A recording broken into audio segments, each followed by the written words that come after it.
गन्थन्ति गणधरान्युना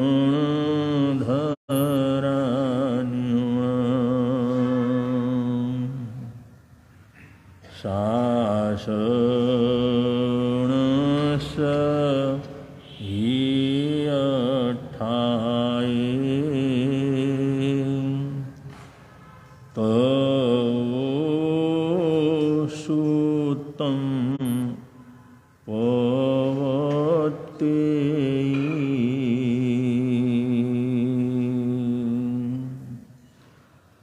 केवल रविकिरणों से जिनका संपूर्ण प्रकाशित है अंतर, उनकी वाणी में होता है तत्वों का सुंदर तम दर्शन। सत्य दर्शन बोधाचरण पथ पर अविरल जो बढ़ते हैं मुनिगण। अरहत देव परम आगम गुरु को, अरहत देव परम आगम गुरु को शत शत वंदन, शत शत वंदन, शत शत वंदन, शत शत वंदन।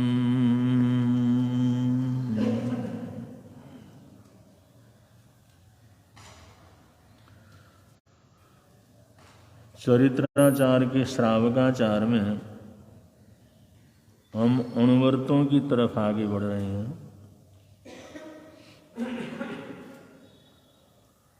पहला अणुवर्त है अहिंसा अणुवर्त।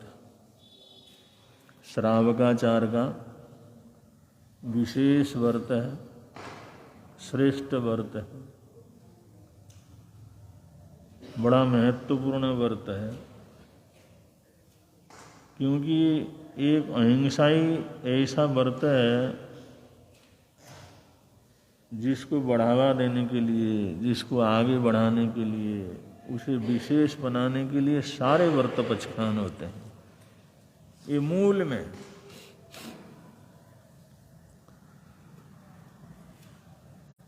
और श्रावकाचार में श्रावकगण जिन चरित्रों को धारण करते हुए आगे बढ़ते हैं और बढ़ते बढ़ते वो अणुवर्त तक पहुँचते हैं, तो वहाँ पर हिंसा का विवेचन समझा जाता है। हिंसा क्या है? तो हिंसा अजीव की तो नहीं होती, जीव की होती है। इसलिए जीव को समझा जाता है, भाई जीव क्या है और अजीव क्या है। नवतत्व के अंदर जीव अजीव के संबंध में बड़े विस्तार के साथ वर्णन किया गया। 563 भेद उसके बतलाए गए। उनको सबको अगर समझते हैं तब जीव और अजीव की समझ आती है। लंबा चौड़ा वर्तन। और सामान्य रूप से हम कह चुके हैं, एक मुक्त जीव, एक संसारी जीव, और जो संसारी होता है वो त्रस, थावर और सूक्ष्म होता है। और इनके प्राणों का अतिपात करना, प्राणातिपात हिंसा होती है। और प्राणों का अतिपात करने से बचना, ये प्राणातिपात बेरमणम अहिंसा है। श्रावक के पहले वर्त को, पहले अणुवर्त को स्थूल प्राणातिपात बेरमणम व्रत कह करके पुकारा जाता है। अब हिंसा के संबंध में बहुत सी बातें पहले हो चुकी हैं।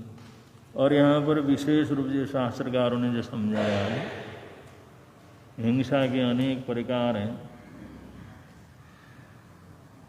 और अनेक प्रकार की हिंसा में हम कौन सी हिंसा को छोड़ सकते हैं, या श्रावक चरित्र के अंदर क्या हिंसा छोड़ा जा सकता है, ये इसके अंदर समझने की बात है। तो शास्त्रकार कहते हैं सबसे पहले हिंसा यहाँ पर आरम्भजा हिंसा है। आरम्भजा हिंसा सबसे पहले हिंसा आरम्भजा हिंसा, जिसमें लगातार हिंसा होती ही रहती। आरम्भजा हिंसा के अंतर्गत आता है अनिवार्य आवश्यकताएं। अनिवार्य आवश्यकताएं क्या है? रोटी, कपड़ा, मकान और शिक्षा। रोटी, कपड़ा, मकान और शिक्षा। अब इसके बिना तो आदमी अपने जीवन को जी नहीं सकता। उसको खाने पीने के सब साधन चाहिए, सबसे पहली जरूरत। फिर अपने शरीर की सुरक्षा के लिए कपड़े लत्ते सर्दी गर्मी के हिसाब से सब चाहिए। फिर अपना परिवार है तो परिवार की सुरक्षा के लिए मकान चाहिए। और ये परिवार के लोगों को शिक्षित करने के लिए आने वाले बच्चों के शिक्षण प्रशिक्षण करने का कार्यक्रम चाहिए, क्योंकि कुछ भी जानेगा नहीं तो कैसे क्या करेगा। तो ये जीवन की अनिवार्य आवश्यकता है, रोटी, कपड़ा, मकान और शिक्षा दीक्षा जी।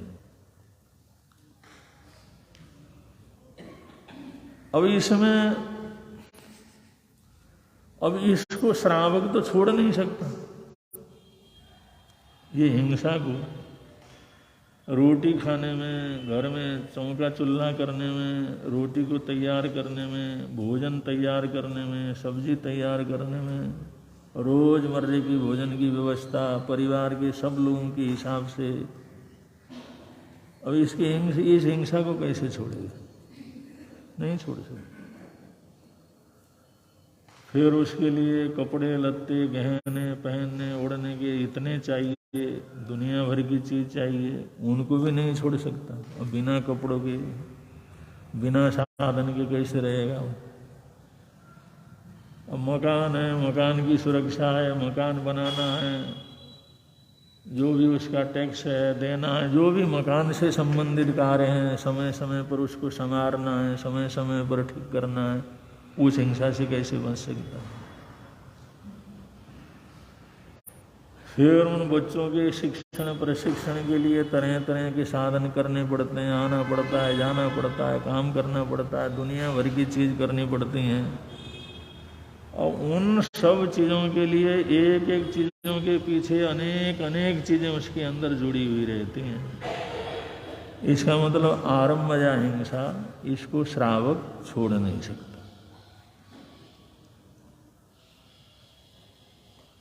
इसलिए साधु साधवियाँ उन्हें तो आज के दिन के लिए जीना है, बने बनाए भोजन को लेकर के आना है और समाज के मकान के अंदर रहना,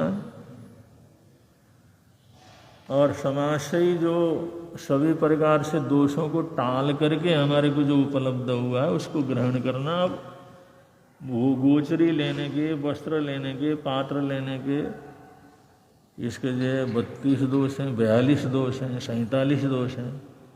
अगर उन सारे दोषों को टाल करके लेते हैं तो हम आरम्भजा हिंसा से बच जाते हैं। मकान बनाना नहीं, दुकान बनानी नहीं, घर परिवार बनाना नहीं, कपड़े लत्ते खरीदना नहीं। अब लेने को जैसे जरूरत है, आवश्यकता है, वो श्रावक लोग अपने लिए करते हैं, उनमें से जो है निर्दोष देख करके लेते हैं। तो साधु बनने के बाद अगर आदमी जागृत रहे, विवेक में रहे, समिति गुप्ती में रहे, तो आरम्भजा हिंसा से बच सकता है। लेकिन अब गृहस्थ कैसे बचेगा? आरम्भजा हिंसा से नहीं बच सकता। इसका त्याग कैसे करेगा? कर ही नहीं सकता। और वो बेला तेला करो, वो त्याग के अंदर नहीं आता, वो तो तपस्या के अंदर तक चला जाता है। तो एक दिन के लिए रोटी छोड़ दिया तो अहिंसा जी आरंभ जी अहिंसा को हमने छोड़ दिया, ऐसा नहीं होता। तो ये रोजमर्रे के जो काम है, रोज हैं जिस काम बेना नागा इसका उपयोग करते रहते हैं, तो ये जो आरंभज अहिंसा है, आरंभज अहिंसा को श्रावक छोड़ नहीं सकता। दूसरे नंबर पर हिंसा आती है औद्योगिक हिंसा। अब ये आरंभजा खाने पीने कमाने शिक्षण करने मकान बनाने के लिए कोई ना कोई काम धंधा तो करेगा ना, दुकान चलाएगा या कोई उद्योग चलाएगा, कोई फैक्ट्री चलाएगा, कोई खेतों में काम करेगा। और कुछ न कुछ काम धंधा तो उसको करना पड़ेगा। बिना काम धंधा किए, बिना कोई उद्योग किए, बिना कोई काम धंधे को शुरू करे, ये आरंभजा हिंसा को कैसे पूरा करेगा? वो जरूरत है उनको कैसे पूरा करेगा? रोजमर्रे की रोटी है, रोजमर्रे का पानी है, रोजमर्रे के पेय पदार्थ हैं, रोजमर्रे के कपड़े लगते हैं, रोजमर्रे का अपना मकान है, और दुनिया भर के खर्चे हैं, उसके साथ साथ बीमारी है, दुनिया भर का कितने चीजें जुड़ी हुई हैं, उन सबको कैसे पूरा करेगा? औद्योगिक उद्योग, अब फैक्ट्री लगाएगा, खेत में काम करेगा, दूसरा धंधा करेगा, कोई दूसरा धंधा करेगा, वो किसी भी धंधे को करे, कुछ न कुछ कहीं ना कहीं हिंसा तो होगी ना, वहां लगातार होगी। तो इसका मतलब श्रावकाचार के अंदर औद्योगिक हिंसा को भी छोड़ नहीं सकता, उसकी अपनी मजबूरी है, उसकी श्रद्धा है, भक्ति है, जानता है हिंसा खराब है, नहीं करना चाहिए। लेकिन अब जब गृहस्थ जीवन को छोड़ा नहीं है, उसको त्यागा नहीं है, दीक्षा नहीं ली है, तब तक तो उसको औद्योगिक हिंसा तो करनी पड़ेगी ना सारी। औद्योगिक हिंसा को तो छोड़ ही नहीं सकता, इसकी भी छुट्टी होगी, ये भी नहीं। चलो और आगे चलते हैं। वही श्रावकाचार के अंदर अहिंसा कहाँ तक क्या पालन होता है, आगे चलते हैं। आगे फिर विरोधिनी हिंसा है, विरोधिनी हिंसा। अब हमारा घर है, हमारा परिवार है, हमारी बहू बेटियां हैं, हमारी संपत्ति है, हमारा खेत है, हमारा खलियान है, अगर उसके प्रति कोई दुष्ट वृत्ति रखे, उसका विरोध करे, तकलीफ दे, अन्याय अत्याचार करे, तो उसका तो प्रतिकार डट करके करना पड़ता है।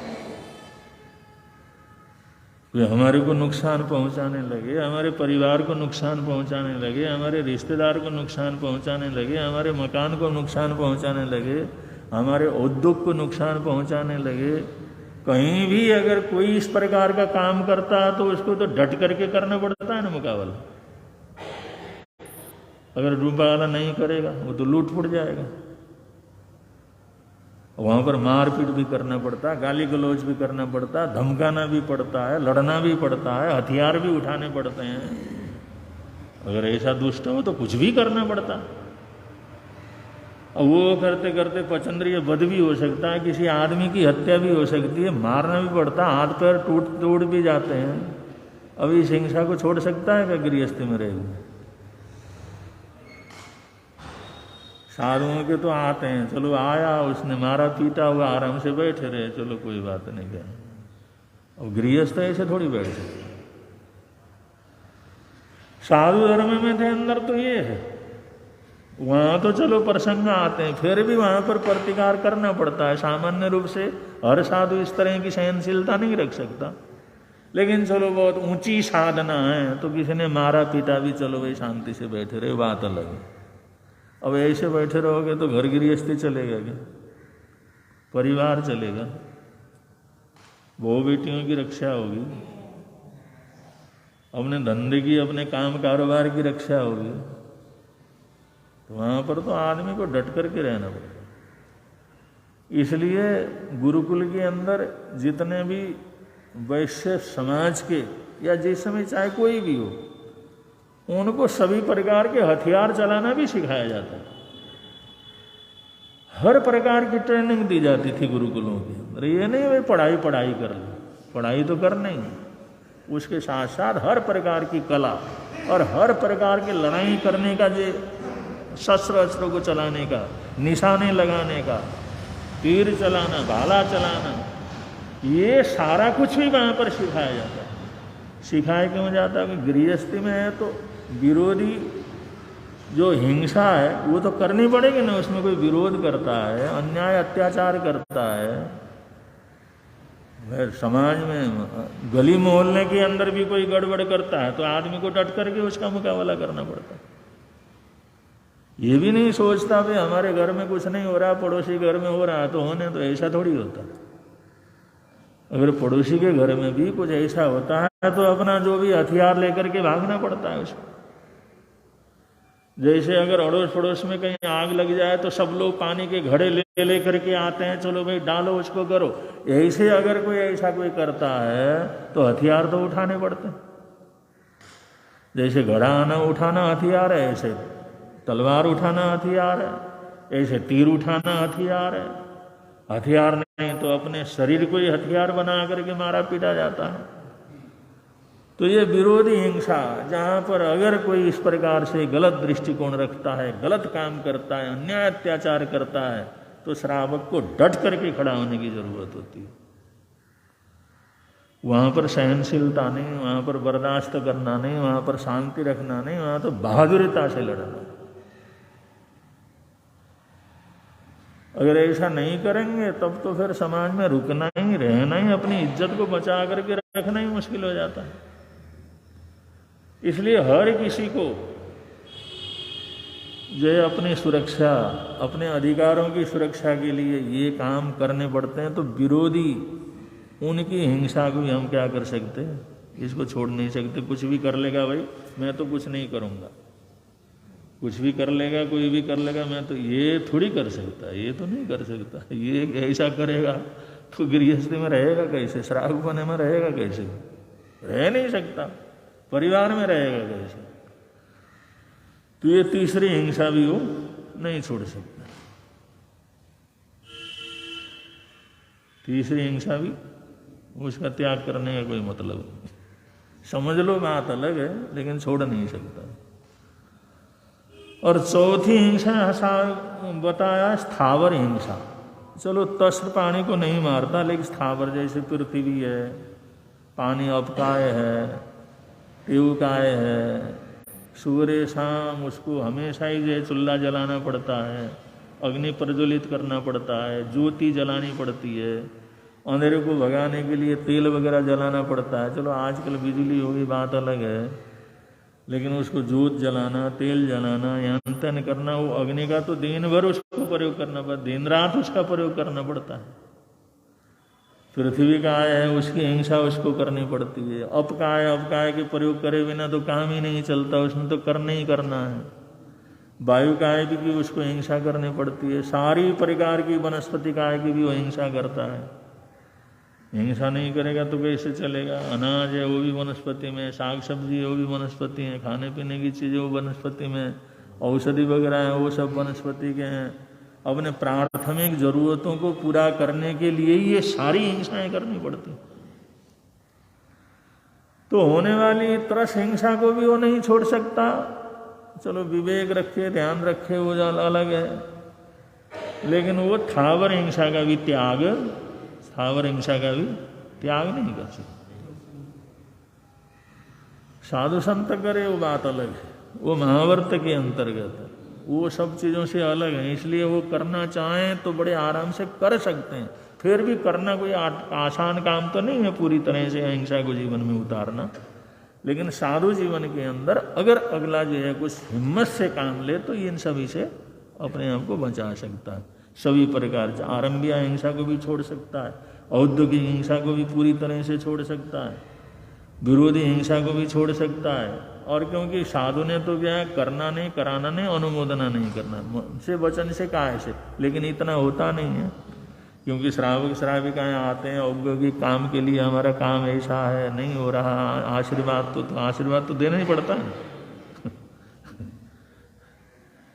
तो हमारे को ऐसा हो रहा, फलाना तकलीफ दे रहा है, ऐसा शक्ति दे दो हम उससे लड़ सकें, उनका कर सकें। चलो भाई हमारा आशीर्वाद है, चलो ये मंत्र जाप कर ले, सब अच्छा हो जाए। कुछ न कुछ वो हो या ना, उसमें मन से तो हो गया ना, अनुमोदना तो हो गई ना।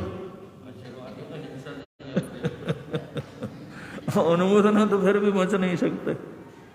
लेकिन फिर भी अगर बचना चाहे, अगर कोई साधु कहे मैं तो इन कामों के लिए किसी के लिए आशीर्वाद नहीं देता, मैं तुम्हारे गृहस्थी के काम में पड़ता ही नहीं है, तो भी ठीक है, चलो भाई महात्मा जी बड़े अच्छे हैं, करते हैं तो ठीक है, नहीं करते हैं तो और अच्छे होते हैं।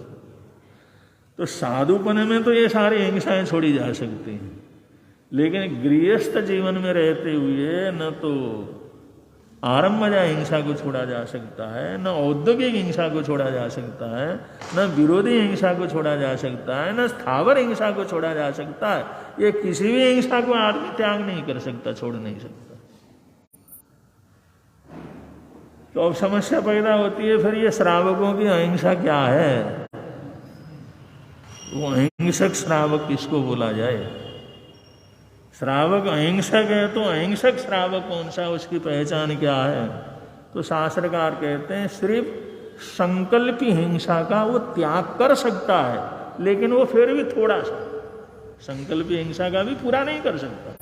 संकल्पी हिंसा का मतलब संकल्प लेकर के, सोच करके, प्लान बना करके, ऐसा करके किसी की हत्या करना, किसी को मारना, किसी को तकलीफ देना, इसको संकल्पी हिंसा करते हैं। तो संकल्पी हिंसा भी, संकल्पी हिंसा का वो त्याग करने के लिए शास्त्रकारों ने बोला भाई श्रावक अगर सोचे समझे तो संकल्पी हिंसा का त्याग कर सकता है। लेकिन संकल्पी हिंसा में भी दो तरह के हैं, एक तो सापराधी संकल्पी हिंसा, दूसरा निरपराधी संकल्पी हिंसा। निरपराध प्राणी को संकल्प पूर्वक नहीं मारने का त्याग को कर सकता है, लेकिन अपराधी है तो उसको तो प्लान बना करके मारना पड़ता, उसका विरोध तो प्लान बना करके करना पड़ता है, सोच के करना पड़ता है, लोगों को जोड़ के करना पड़ता है, तैयारी करके करना पड़ता है। तो संकल्पी हिंसा को, जो संकल्पी हिंसा में भी जो सापराधिक संकल्पी हिंसा है उसको नहीं छोड़ सकता, सिर्फ उसको छोड़ सकता है जो निरपराधी, बिल्कुल अपराध, जिसने कुछ नहीं किया, हमारा कोई नुकसान नहीं किया, उसको संकल्प पूर्वक इतना भी नहीं कर सकता। वो कहते सापेक्ष जो संकल्पी हिंसा भी होती है, जो निरपराधी संकल्पी हिंसा है वो भी दो तरह की होती है। एक तो सापेक्ष निरपराधी संकल्पी हिंसा, और दूसरा निरपेक्ष जो है, जो निरपराधी संकल्पी हिंसा। चार भेद हो गए ना इसके संकल्पी हिंसा के भी। उसमें एक जो हमारा अपराधी नहीं, जैसे हमारे पशु हैं, हमारी गाय हैं, हमारी भैंस है, हमारी बकरियां हैं, हमारे पालतू जीव जंतु हैं जो हमारी सेवा करते हैं, हम भी उनका पालन पोषण करते हैं, हमने रखा हुआ है, वो तो हमारे अपराधी नहीं है ना, वो तो निरपराधी है। लेकिन शास्त्रकार कहते हैं सापेक्ष, उनको किसी अपेक्षा से बांध के रखना पड़ता है, श्रावक को बंधन में रखना पड़ता है, पिंजरे में रखना पड़ता है। अगर वहां से निकलना चाहता है तो उसको मारता पीटता, बीमार होता है तो उसको पकड़ करके, उसको करके उस तरह से इंजेक्शन लगाता, कभी उसको बांध करके उसके खूर और उसके सींग, जीवों की अलग अलग रहते हैं। अब ये निरपराध है, लेकिन उसको भी तरह तरह से तकलीफ तो देते हैं। अब वो बाहर निकलना चाहता है, बंधन से मुक्त होना चाहता, और उसको मारता पीटता, ला करके बांधता है, दो दो रस्सियों से बांधता है, बांध करके रखता है। हम जाते हैं जैसे बिहार करते हैं तो ये पशु चराने वाले जैसे गांव वाले, वो पशु के दोनों पैरों को बांध देते हैं जिससे ज्यादा भाग ना सके। दोनों पैरों को जितना बस थोड़ा थोड़ा ही चल सकता है, ज्यादा भागना चाहे भाग ही नहीं सकता। किसी के पीछे बांध करके वो ये जो लकड़ी का गट्ठा बांध देते हैं जिससे वो भाग ना सके। तो ये सब हिंसा क्या है, निरपराधी है वो, हमारा कोई अपराध नहीं किया, हमारे अपने, हमारी सेवा करते हैं, दूध देते हैं, खेत में जोत कर देते हैं, हमारा सहयोग करते हैं, निरपराधी हैं, लेकिन फिर भी उनको तरह तरह की तकलीफ देनी पड़ती। तकलीफ देना है तो हिंसा ही है ना। अब ये निरपराधी सापेक्ष निरपराधी हिंसा, इसका भी हम छोड़ नहीं सकते। भाई निरपराधी को हम बिल्कुल तकलीफ देंगे ही नहीं, भाई देवो क्यों नहीं, उसको तो रोक करके तो रखना पड़ेगा, बांध करके तो रखना पड़ेगा, बाड़े में तो रखना पड़ेगा, पिंजड़े में तो रखना पड़ेगा।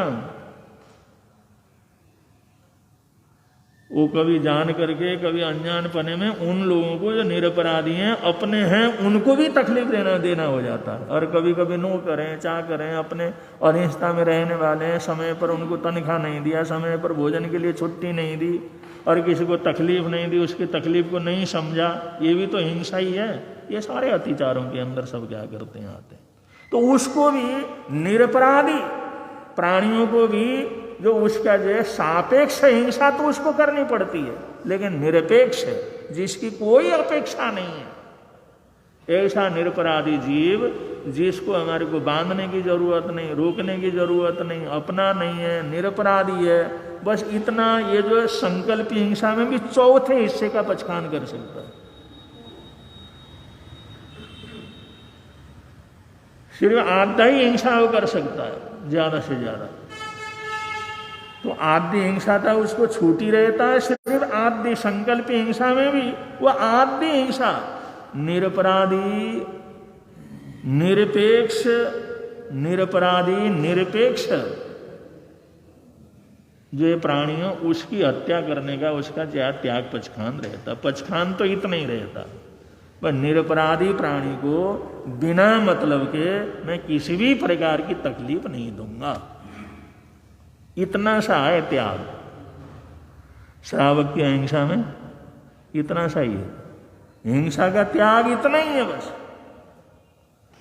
अब ये सारी हिंसाओं के अंदर ये है भाई तुम सत्संग करो, देखो, आओ जाओ, इसके अंदर अतिचारों से बचना, इसमें व्यर्थ की चीज़ों से बचना। जैसे आरंभ में भी हम ऐसा काम नहीं करेंगे जिससे अधिक प्राणियों की हत्या हो, किसी को तकलीफ हो, किसी की झोपड़ी उड़ जाए, किसी का नुकसान न हो जाए, ऐसा हम कोई काम नहीं करेंगे।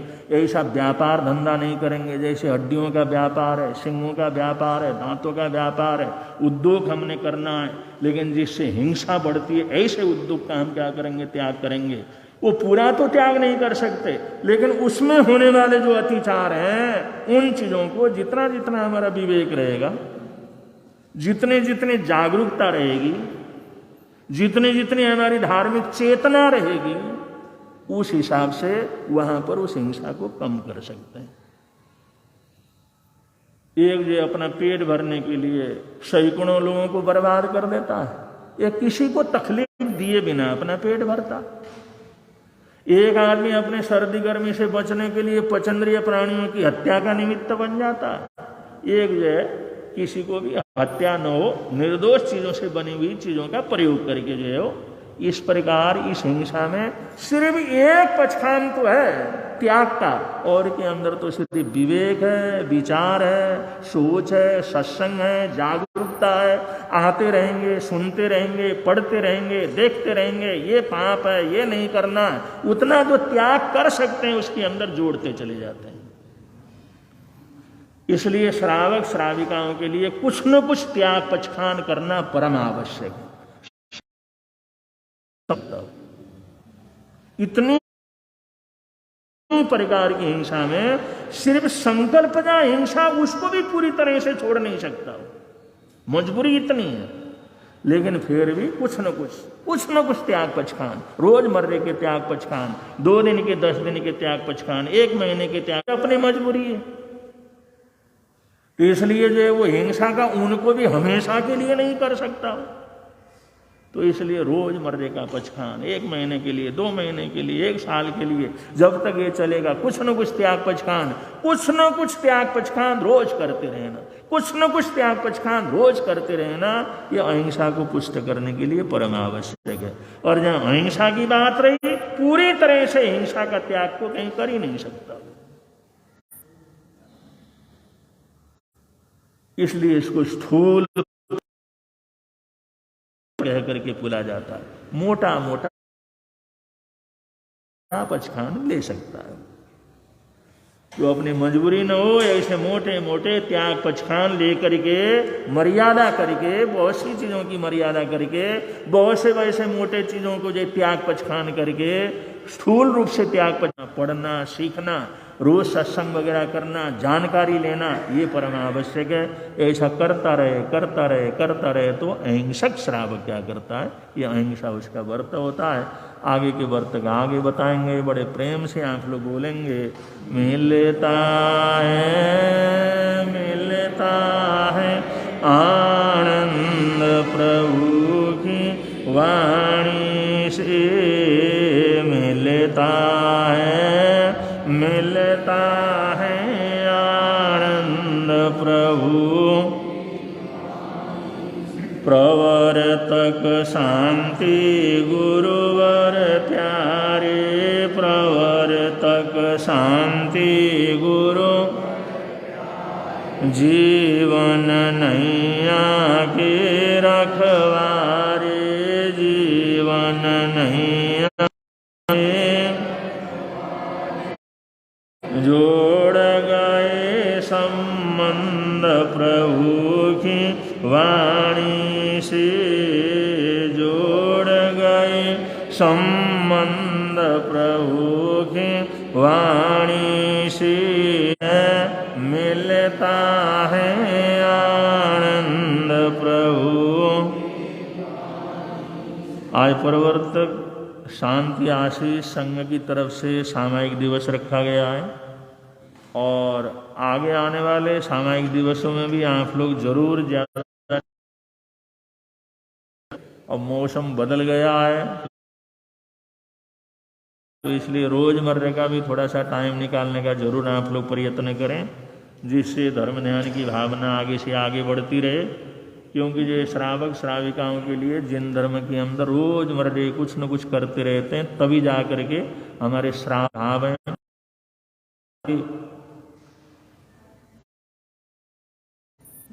राधा जी महाराज साहब भी यहाँ पर पधारे, बड़ी सतियों में हैं वो, और उनके आने से भी खूब यहाँ पर रौनक रही। दीक्षा महोत्सव हुआ, सत्संग का कार्यक्रम भी बड़े धूमधाम से यहाँ पर संपन्न हुआ।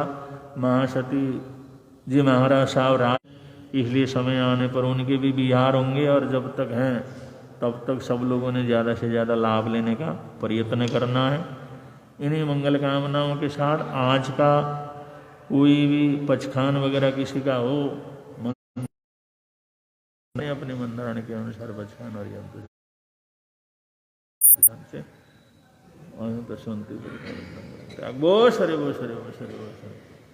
आज का जाप है श्री सोमतीनाथ भगवान को वंदन बारंबार। सलाहकार भीष्म पितामह तपस्वी रत्न राजऋषि पूज्य गुरुदेव श्री सुमति प्रकाश जी महाराज साहब, नेपाल इंदौर वाचनाचार्य उपाध्याय पर्वत डॉक्टर श्री विशाल जी महाराज साहब एवं पाठ पर विराजित संतों के एवं महासाध्वी विधि के चरणों में कोटि वंदना नमस्कार करके सादा पूछता हूँ। गुरु निहाल दरबार में पधारे सभी को सादर जय जय। बाहर से पधारे गुरु दर्शनार्थ सभी अतिथियों का श्री एस.एस. जैन सभा रजिस्टर्ड जयनगर मेरठ हार्दिक स्वागत करती है, अभिनंदन करती है। आपकी नाश्ते एवं भोजन की व्यवस्था जैन भवन बरात घर पर की गई है, कृपया पधार कर अनुग्रहित करें, हमें सेवा का मौका अवश्य प्रदान करें। आज फरवरी माह का प्रथम रविवार प्रवर्तक शांति आशीष सेवा संघ की तरफ से यहाँ पर सामायिक दिवस का आयोजन किया गया है। उसमें 2 लकी 466 466 नंबर, 496 496 नंबर,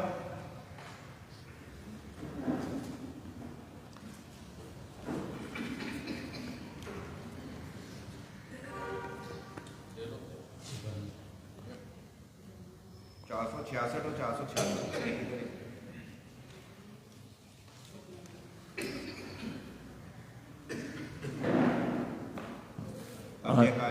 बोलिए शासनपति श्रवण भगवान महावीर स्वामी की जय। सभी आचार्य भगवंतों की जय। वर्तमान आचार्य सम्राट डॉक्टर शिव मुनि जी महाराज की जय। गो तपस्वी स्वामी श्री निहाल चंद जी महाराज की जय। दादा गुरुदेव स्वामी श्री खूबचंद जी महाराज की जय। संघ संरक्षक स्वामी श्री फूलचंद जी महाराज की जय। देवलोकगामी उत्तर भारतीय प्रवर्तक गुरुदेव श्री शांति स्वरूप जी महाराज की जय। पंडित दत्तोपाध्याय श्री हेमचंद जी महाराज की जय। श्रवण संघीय सलाहकार भीष्म पितामह तपस्वी रत्न राज ऋषि पूज्य गुरुदेव श्री सुमति प्रकाश जी महाराज की जय। नेपाल हिंद गौरव वाचनाचार्य उपाध्याय परवर डॉक्टर श्री विशाल मुनि जी महाराज की जय। उत्तर भारतीय प्रवर्तक राष्ट्र संत श्री आशीष मुनि जी महाराज की जय। नवकार मन साधक पंडित श्री विचक्षण मुनि जी महाराज की जय। संधारा साधिका महासाध्वी श्री सुमन कुमारी जी महाराज की जय। उपप्रवर्तनी महासाध्वी श्री सरिता जी महाराज की जय। सब साधु साध्वियों की जय। जय धर्म की जय। श्रवण संघ की जय। आज के आनंद की जय। हाँ, ठेड़ पंजाब रोपड़ से, रूपनगर से हमारे गुरु भक्त श्रावक यहाँ पर आए हुए हैं।